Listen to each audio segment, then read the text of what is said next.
If you're a millennial or Gen Z, this will hit. You're renting a $2,000 apartment from some guy who bought 20 of them in 2010 for the price of a used car.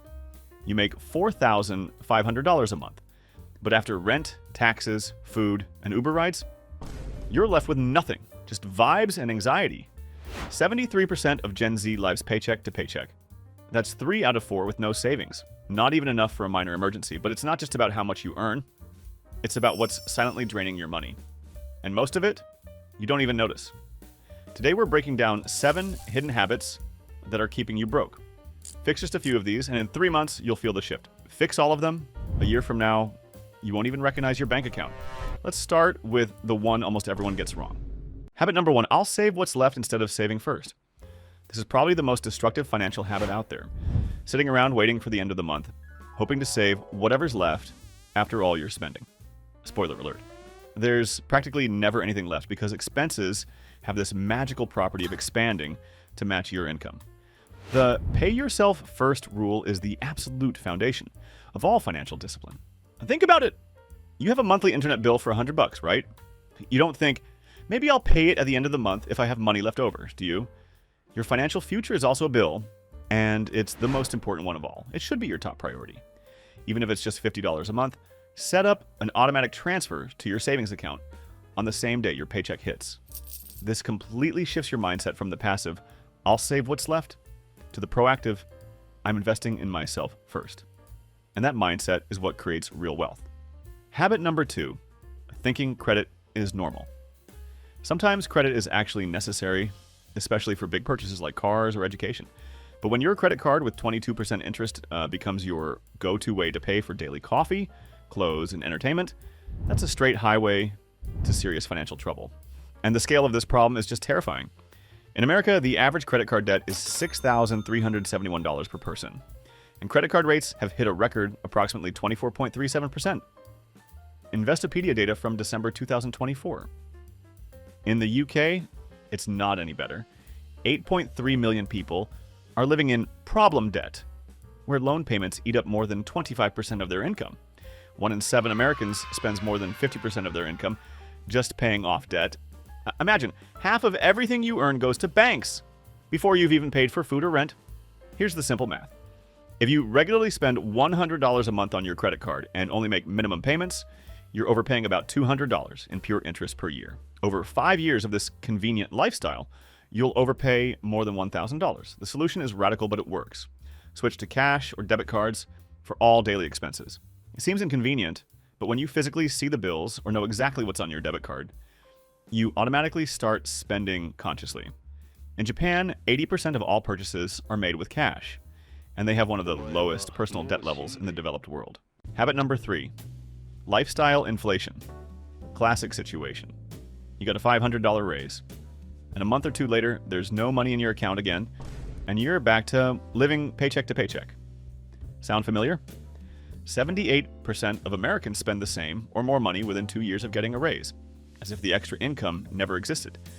People earning $100,000 to $149,000 live paycheck to paycheck almost as often, 35%, as those making $50,000 to $99,000, 42%. This phenomenon is called lifestyle inflation, when your expenses automatically grow with your income.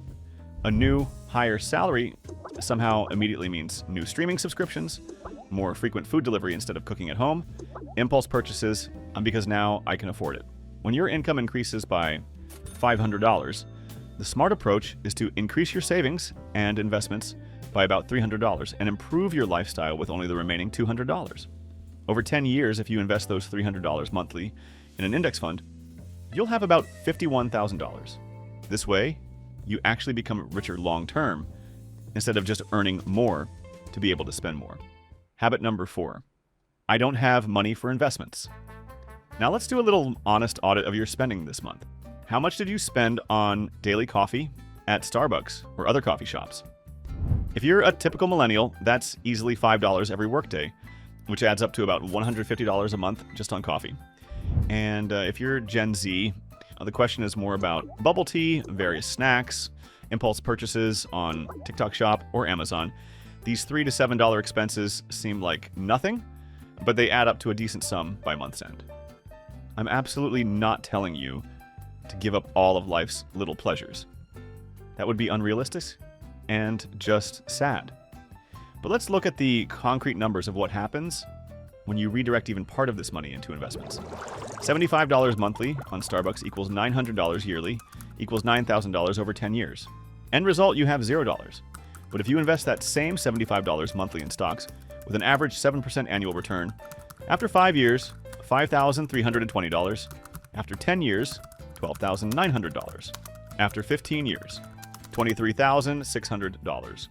It's important to understand that investing isn't some privilege for rich people, like many think. On the contrary, it's exactly the tool that helps ordinary people become financially independent. You can start with literally $20 to $30 a month. Habit number 5, financial fog, quick financial awareness test. Can you, right now, without looking at your phone, tell me how much money you have across all your bank accounts, how much total debt you have on credit cards, student loans, and other obligations? And what's your specific, measurable financial goal for this year? If you couldn't answer immediately, welcome to the club of people living in financial fog. This is when you roughly understand your financial situation but don't know exact numbers. So you can't make truly informed financial decisions. How can you plan a trip without knowing how much money you have for tickets? How can you build a saving strategy without knowing your exact income and expenses? The solution here is simple in form, but requires discipline. Set aside 15 minutes every week to calculate all your assets and liabilities. Use special apps, or better yet, a simple Excel spreadsheet. The main thing is having a complete and current picture. Financial clarity is the foundation of financial control, and control is the first step to real wealth. Habit number 6, focusing only on saving. Sure, saving money and optimizing expenses is an important skill, but this approach has limitations. You can cut your expenses to zero at most, right? But income, theoretically, can be increased infinitely, and that's where the huge difference lies between people who just save and those who actually build wealth. Instead of spending an hour looking for coupons to save $5 on groceries, better spend that same time learning new professional skills that will help you get a promotion or find higher paying work. Or developing a side hustle in your free time, maybe freelancing in your area of expertise, or creating a passive income source. The most effective approach is a combined strategy. Reasonably optimize your expenses by cutting obviously unnecessary spending, but actively work on increasing your income. Rich people don't think how to spend less, but how to earn more, and that's a fundamental difference in mindset. Habit number 7, ignoring taxes. The last but very important habit is paying taxes on a whatever happens basis, without thinking about legal tax optimization methods. And no, I'm absolutely not talking about some questionable tax evasion schemes. I'm talking exclusively about legal tools that the government itself provides to reduce your tax burden. For example, maxing out contributions to your 401k or IRA account not only helps you save for retirement, but substantially reduces your taxable income right now. If you have high deductible health insurance, an HSA account lets you set aside money for medical expenses with triple tax benefits. And if you have a side hustle or freelance work, properly setting up as a sole proprietorship opens access to numerous business deductions. All these completely legal strategies can save you several $1,000s a year. Money you can invest in your financial future.